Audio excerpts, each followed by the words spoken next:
여러분, 오늘날 이 세상이 어떻습니까? 너무 빠르게 날아가고 있죠.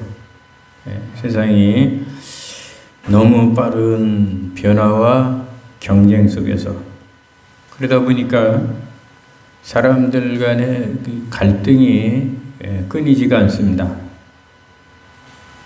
최근 신문에 실린 기사를 보니까 어느 작은 마을 공동체가 있었는데, 작은 마을 심한 불신과 다툼으로 인해 분열이 되어가지고 결국은 그 마을 공동체 전체가 해체되었다는 사례가 있었습니다. 참 안타까운 일이죠. 그런데 그 불신하고 다투는 그 이유를 알아보니까 다투는 그 이유가 아주 단순했습니다. 어떻게 보면 대단한 문제도 아닌데 서로 존중하지 못하고 질서 없이 각자 자기 방식대로 살았기 때문이라는 거예요. 참 얼마나 단순합니까, 그죠? 어떤 공동체든지 거기에는 여러분 질서라는 게 있잖아요. 질서. 가정에도 질서가 있고, 교회에도 질서가 있고, 나라에도 질서가 있습니다. 이 질서는 반드시 잘 지켜져야 되는 거죠. 근데 지금 우리 나라를 보면은 제가 기도드렸듯이, 여러분들이 또 잘 알듯이 이 질서가 무너져가지고 불신과 존중이 사라지고 보통 심각한 게 아니에요. 질서가 잘 지켜져야 그 공동체가 오래가고 은혜로운 공동체가 되는 것입니다. 그런데 그 마을은 그 질서를 무시하고 서로 존중하지 않으며 각자 방식대로 그렇게 마음대로 살았기 때문에 그러한 갈등과 다툼으로 결국은 그 공동체가 해체되는 데까지 이르게 되었다는 것입니다. 여러분, 교회라고 하는 공동체도, 우리 교회 공동체도 마찬가지죠. 교회가 질서가 무너지고 신뢰가 무너지면 교회도 많은 시련을 당하고 결국은 무너짐의 위기에 처하게 되는 겁니다. 교회도. 그러기에 교회는 그 어떤 것보다도요, 질서와 신뢰의 아름다운 생활이 필요한 것입니다. 그래서 이것을 잘 아는 바울이 오늘 본문에 보면 이제 데살로니가를 전서를 마무리하면서 데살로니가 교회가 더 교회답게 아름답게 세워지기 위해서 꼭 교회에 필요한 질서와 교회 생활에 대한 권면 3가지를 하고 있습니다. 자, 그래서 오늘 설교 제목은요, 따라해 봅시다. 교회의 질서와 생활의 권면. 다시 한번요. 교회의 질서와 생활의 권면. 자, 그러면 바울이 권면한 이 3가지, 교회 질서와 교회 생활에 대한 권면, 3가지 권면 뭘까요? 첫째는 지도자를 존중하라는 거예요. 누구요? 지도자. 12절부터 13절을 우리 읽어보겠습니다. 자, 다 같이 보세요. 시작. 형제들아, 우리가 너희에게 구하노니 너희 가운데 수고하고 주 안에서 너희를 다스리며 권하는 자들을 너희가 알고 그들의 역사로 말미암아 사랑 안에서 가장 귀히 여기며 너희끼리 화목하라. 자, 이 말씀이 누구에 대한 말씀이에요? 지도자에 대한 말씀이죠. 자, 이 말씀을 보면 바울은 먼저 교회의 질서가 세워지려고 하면 지도자 존중이 필요하다라고 강조하고 있습니다. 교회가 교회다워지려고 하면 질서가 있어야 되고, 질서를 말할 때 먼저 지도자를 존중하는 이런 질서를 강조하고 있습니다. 자, 그러면 교회 지도자가 누굴까요? 오늘 12절 말씀을 보면 너희 가운데서 수고하는 자, 교회 안에서 수고하는 자 많죠? 근데 지도자를 얘기하는 겁니다. 특별히 너희 가운데 수고하는 자, 그리고 주 안에서 너희를 다스리는 자, 다스리는 자라 했어요. 그리고 너희를 권하는 자, 말씀으로 권하는 자라고 했습니다. 이런 자가 교회 안에서 누굴까요? 바로 이제 목회자, 목사를 말하는 거죠. 그러니까 교회의 질서가 바르게 세워지려면 이런 지도자, 목사를 먼저 존중해야 한다는 거예요. 그래서 목사를 목사답게 이렇게 존중해 주는 게 이제 그 교회의 질서라는 거죠. 그러면 교회 지도자 목사를 어떻게 존중하라고 하고 권면하고 있습니까? 바울은 자세하게 말씀하고 있습니다. 오늘은 말씀 그대로 이렇게 살펴보겠습니다. 첫째는 지도자에게 어떻게 지도자를 존중하라고 했는가? 첫째는 그가 수고한 것을 알아주라. 12절에 너희가 알고 그랬죠. 교회 지도자들은 단순히 명칭만 가진 자리가 아니라 실제로 말씀을 가르치고 기도하며 성도들을 위해서 기도하며 애쓰는 사람들이죠. 목회자의 사역은 사람이 보지 않는 가운데서 남모르는 땀과 눈물이 많은 사람입니다. 그래서 여러분, 목회자의 겉모습만 보고 껍데기만 보고 목사는 할 일이 없이 만사가 다 편한 사람처럼 보인다, 이렇게 말하는 분들이 있는데, 그러나 목사를 그렇게 보면 그 사람은 정말 목사가 어떤 사람인지 제대로 보지 못하는 사람입니다. 목사는 사람이 보지 않는 가운데서 사역을 많이 하는 사람 아닙니까? 그러나 어렵고 힘든 사역을 하는 사람이죠. 그러므로 교회와 성도들은 그들의 수고를 당연히 여기지 말고 알아주고 인정하라는 거죠.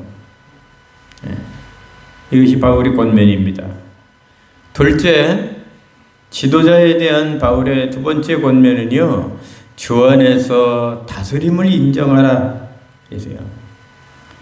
여기서 다스린다는 말은 권위적으로 군림한다는 뜻이 아니죠. 주님의 뜻에 따라 성도를 인도하는 영적 책임을 말합니다. 그러니까 목회자의 권위는 자기 자신에게로부터 나오는 게 아니라 주님께서 주신 위임의 권세로부터 나오는 것입니다. 그러기에 교회 지도자를 존중한다는 것은 곧 그를 보내시고 세우신 주님의 질서를 존중한다는 거죠. 세 번째로 지도자에 대한 그 권면은 사랑 안에서 귀히 여기라는 거예요. 13절에 사랑 안에서 가장 귀히 여기며 그랬어요. 교회 지도자는 단순히 존경만으로는 부족하기 때문에 바울은 사랑 안에서 가장 귀히 여기라고 권면을 하고 있습니다. 이것은 진심 어린 마음의 존귀함이죠. 여러분, 사랑이 없는 존경은 형식적인 것이 되기 쉽습니다. 말로만 그렇게 할 수밖에 없는 거죠. 그러나 사랑을 가지고 존중할 때 목회자와 성도의 관계는 따뜻해지고 친밀해지는 것입니다. 자, 마지막 네 번째로 지도자에 대한 권면은 화목을 지키라 그랬어요. 화목을. 13절에 너희끼리 화목하라 고 했습니다. 여기 보면 화목하라는 말씀을 하면서 바울은 단서를 붙였는데 너희끼리, 그래서 너희끼리라는 단서를 붙였어요. 이 말은 목회자의 화목은 물론이고 성도들끼리의 화목을 말하는 거죠. 성도와 성도들끼리의 화목. 부모 앞에서 자식들이 화목하게 살지 않고 매일 싸우고 지지고 볶고 하면 부모에게 효도하는 게 아니라 그건 불효하는 것 아닙니까? 불효하듯이 성도들도 서로 화목하게 지내지 못하면 그 목사를 존중하는 게 아니고 목사를 괴롭히는 것이다 이거죠. 여러분, 지도자를 존중하는 태도는 결국 성도들의 화목으로 나타납니다.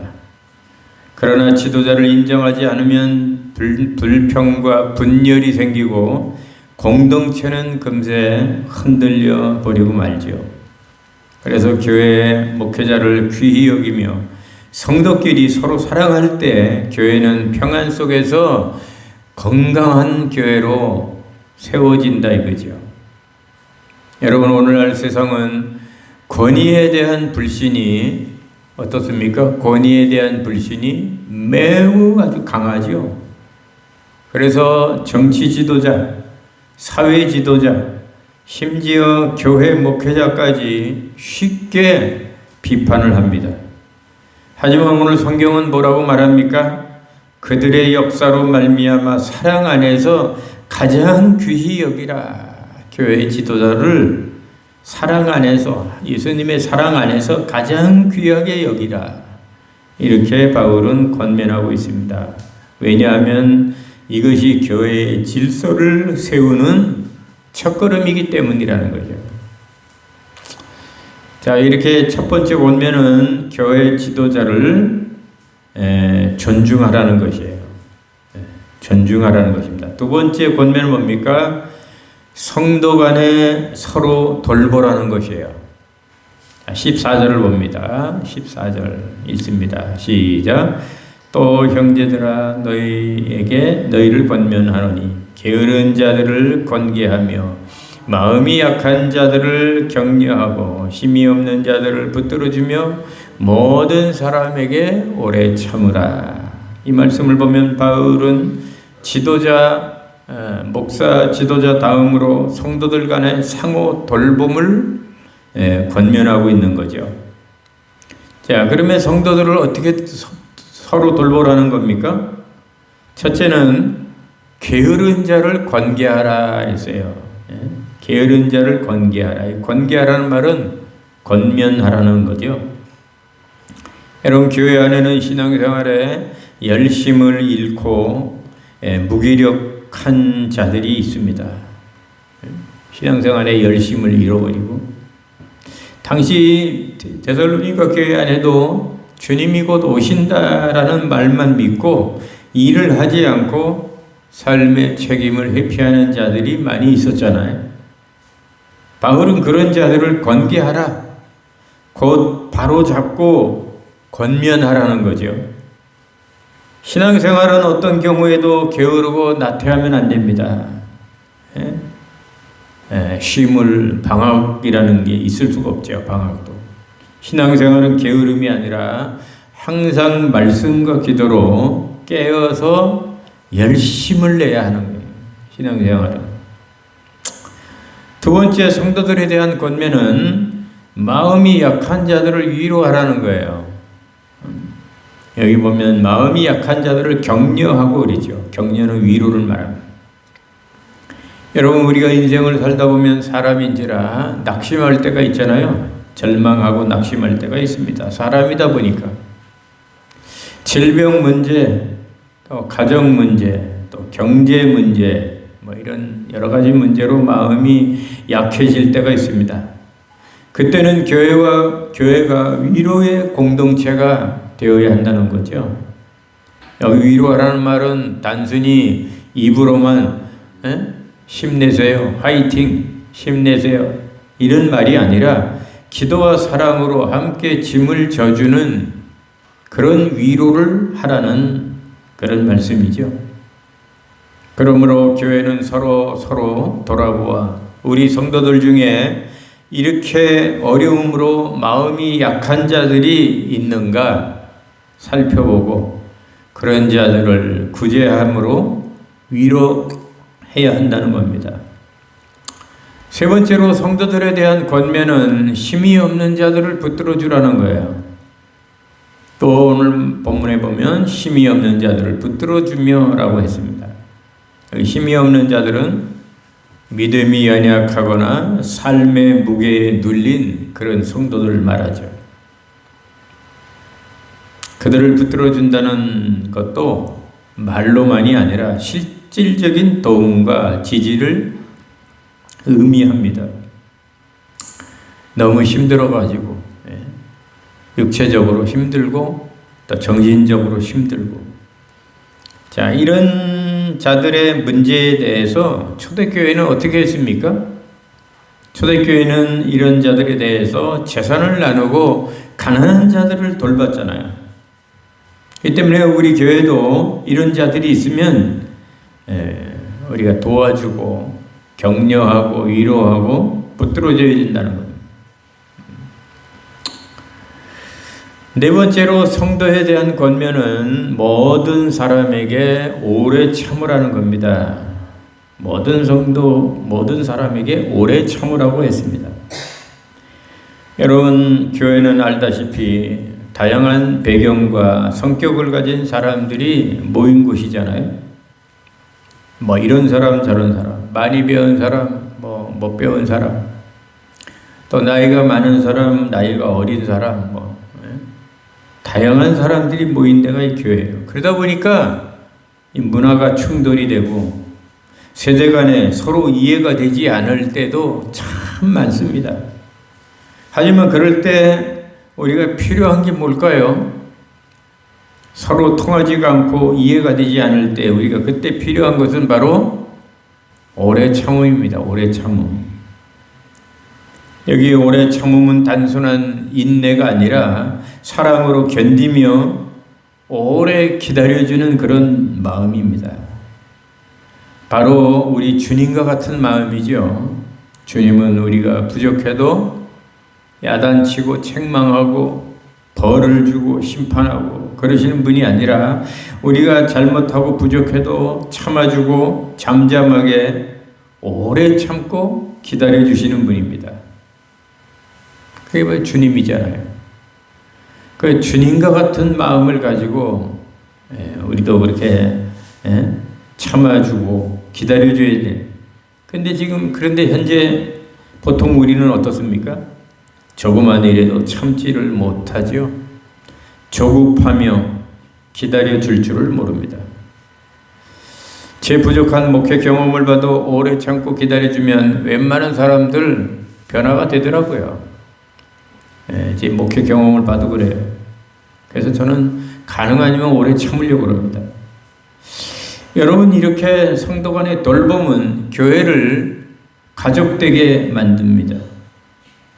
하지만 교회가 차갑고 메마른 조직이 아니라 서로를 돌보는 따뜻한 가정과 같은 교회가 될 때 세상은 그 모습을 보고 감동을 받는 거죠.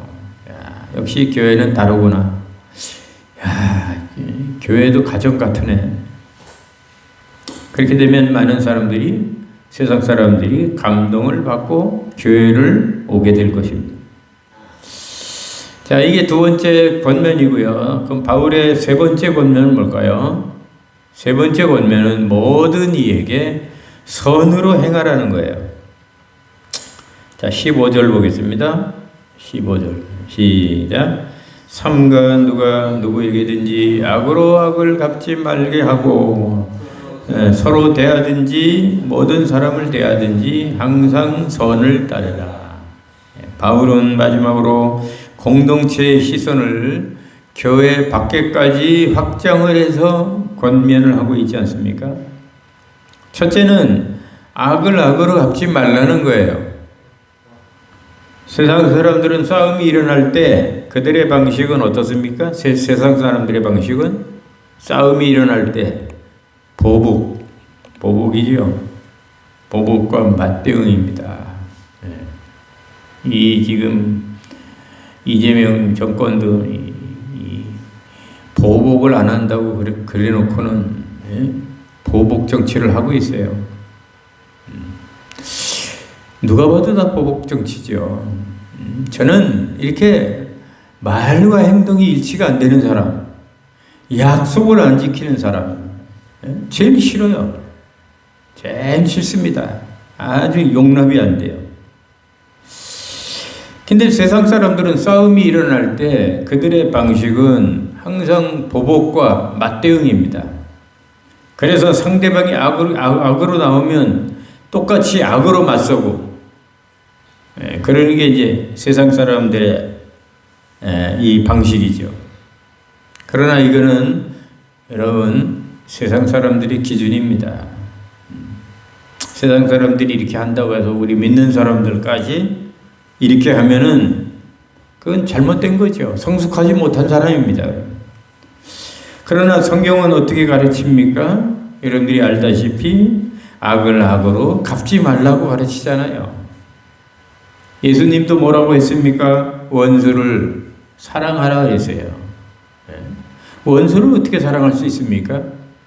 그러니까 이게 악을 선으로 갚으라는 거죠. 이것은 단순한 윤리적 교훈이 아니라 십자가 정신이에요. 예수님의 정신이죠. 그러므로 우리 믿는 사람들은 어떤 일을 당할 때 세상 사람들의 방식으로 하면은 이 큰일 나는 겁니다. 하나님 영광 다 가리는 거죠. 아무리 화가 나고 아무리 억울해도 세상 사람들처럼 그렇게 악을 악으로 갚으면 그거는 하나님 영광 가리고 성숙하지 못한 성도입니다. 그래서 주님이 가르쳐 주시고 성경이 가르쳐 준 방법대로 우리는 해야 됩니다. 그래서 세상 사람들이 악하게 나오면 우리도 똑같이 악하게 나가는 것이 아니라 우리는 오히려 역으로 나가야 돼요. 역으로. 그 역은 바로 악이 아니라 선으로 나가는 것입니다. 아무리 백날 얘기해도 여러분들이 깨닫지 못하면 안 됩니다.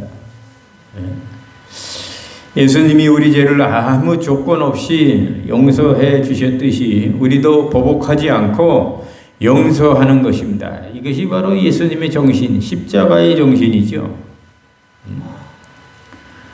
그래서 악을 악으로 갚지 말라. 두 번째, 모든 사람에 대한 권면은 서로에게 선을 행하라는 겁니다. 악을 악으로 갚지 말고 선을 선으로 행하라는 거예요. 그래서 먼저는 교회 안에서 우리 성도 간에 선을 베풀어야 하는 것입니다. 작은 말 한마디, 따뜻한 관심, 위로와 격려가 다 선한 행위죠. 어떤 사람은 자기가 억울하다고 자기 입에서 나오는 분노를 삼키지 못하고 자기 할 말을 다 해버립니다. 틀린 말은 아니죠. 그런데 여러분 어떻게 내가 화가 난다고 내가 하고 싶은 말 다 하고 살 수가 있습니까? 화가 나도 참고 바른 말을 할 수 있어도 참고 입이 없어서 그런 게 아니라 참고 사는 거 아니겠어요? 그런데 화가 난다고 자기 있는 모든 것을 다 그냥 다 내뱉어 버리고 온갖 그냥 은혜롭지 못한 말들을 다 쏟아내 버리면 그건 다시 주워 담을 수 없는 물과 같은 거죠. 그러므로 교회 안에서조차 서로 용납하지 못하고 용서하지 못하고 악으로 대한다면 세상에 나가 세상 사람들에게 어떻게 주님의 사랑을 우리가 실천할 수 있겠습니까? 교회 안에서도 이런 사랑을 실천하지 못한다면 세상에 나가서 어떻게 우리가 주님 사랑을 실천할 수 있겠느냐 말이에요. 그러므로 우리는 교회 안에 있는 성도들에게 먼저 따뜻한 선을 행해야 돼요. 그런데 어떤 성도는 교회 안에서 사기를 치고 또 상대방에게 상처를 주고 시험에 들게 하는 이런 성도들이 미숙한 성도들이 간혹 있습니다. 이것은 선이 아니라 악을 행하는 거 아니겠습니까? 우리 믿는 사람들은 어떤 사람에게든지 선을 행해야 돼요. 선. 쉬운 게 아니겠지만 예수님이 그렇게 했잖아요. 예수님이 십자가를 자기를 죽이려고 하는 자들에게 그 악을 악으로 했습니까? 십자가에 그냥 달려서 죽으심으로 예수님이 악을 선으로 행하셨습니다. 그리고 십자가에서 자기를 찌르고 죽이는 자들을 용서해 달라고 오히려 용서의 기도를 올렸지 않습니까? 마지막으로 셋째, 모든 사람에 대한 권면은 모든 사람에게 선을 따르라는 것입니다. 바울은 교회 안에만 머물지 말고 모든 사람에게 선을 따르라, 선을 행하라 이렇게 말하고 있어요. 모든 사람은 문자 그대로 믿는 사람들 뿐만이 아니고 믿지 않는 사람들까지 모두를 포함하는 말이죠. 교회는 믿는 사람이든 믿지 않는 사람이든 세상 속에서 빛과 소금으로 살아야 되잖아요. 그래서 믿는 사람들은 가정이나 직장이나 사회 속에서도 항상 선을 추구하면서 살아야 됩니다. 안 믿는 사람처럼 똑같이 하나도 양보하지 않고, 하나도 양보하지 않고 그렇게 똑같이 그냥 악을 악으로 똑같이 싸워가면서 그러면 안 믿는 사람들이 볼 때 어떻게 보겠습니까? 여러분, 오늘날 세상은 교회를 향한 불신이 너무나 크잖아요. 교회에 대한 불신이 엄청나게 큽니다. 이렇게 교회에 대한 불신이 큰 이유가 뭐일 것 같아요? 크게 생각하면 두 가지입니다. 하나는 주님 오실 종말의 때가 다 됐다는 증거고요. 또 하나는 우리 성도와 교회가 교회답지 못하고 성도답지 못하게 빛과 소금으로 삶을 살지 않았기 때문인 겁니다. 그렇기 때문에 교회의 불신이 다시 회복이 되려고 하면은 교회가 선을 행해야 돼요. 안 믿는 사람들이 말도 안 되는 소리를 하더라도, 말도 안 되는 행동을 하더라도 이 교회는 선을 행해야 돼요. 그러려고 하면 우리 믿는 사람들이 바보처럼 살아야 되죠. 바보처럼. 바보가 되어야 됩니다. 그렇지 않고는 선을 행하기가 어려워요. 가끔 가다가 저도 이 바보 같은 때가 많아요. 말도 안 되는 거 가지고 그냥 양보하니까 내가 지고 그러니까 저한테 그렇게 얘기를 하는 분들도 있어요. 목사님은 참 그렇게 바보 같아요. 바보가 아니라 그게 지혜라고 제가 그렇게 대답을 하지만요. 세상 사람들하고 똑같이 하지 않고 양보하려고 하니까 이 바보가 될 수밖에 없는 거예요. 그래야만이 우리가 선을 행할 수 있기 때문입니다. 여러분, 이제 말씀을 마칩니다. 사랑하는 여러분, 오늘 말씀은 교회를 교회답게 만드는 세 가지 권면이었습니다. 다시 정리를 하자면 첫째는 지도자를 존중하라는 거죠. 교회 지도자를. 질서입니다. 질서. 우리도 교회가 바로 서려면 지도자의 수고와 사랑을 기억하며 그를 존귀하게 여겨야 된다는 것입니다. 둘째는 성도 간에 서로 돌보라는 거예요. 교회 안에 게으른 자를 권면하고 약한 자를 위로하며 연약한 자를 붙들어주고 그들이 부족할지라도 오래 참고 기다려주라는 거예요. 이게 두 번째 권면이고요. 교회가 잘 되는. 세 번째로 교회가 잘 되는 세 번째 권면은 모든 이에게 선으로 행하라는 것입니다. 우리 믿는 사람들은 악을 악으로 갚지 말고 누구에게든지 선으로 악을 대해야 합니다. 여러분, 세상은 분열과 다툼 속에 흔들리지 않습니까? 교회는 주님의 말씀 위에 흔들리지 말고 굳게 서야 됩니다. 우리가 이 말씀을 붙들고 살아갈 때 교회는 세상에서 찾아볼 수 없는 참된 공동체, 소망의 등불이 될 것입니다. 오늘 교회를 위한 세 가지 권면을 마음에 새기고 교회 안에서 질서를 지키고 여러분들이 올바른 신앙생활로 하나님이 주신 공동체, 우리 동두천 시민교회를 든든히 세워가며 영광 돌리는 저와 여러분 될 수 있기를 주님의 이름으로 축원합니다. 축원합니다.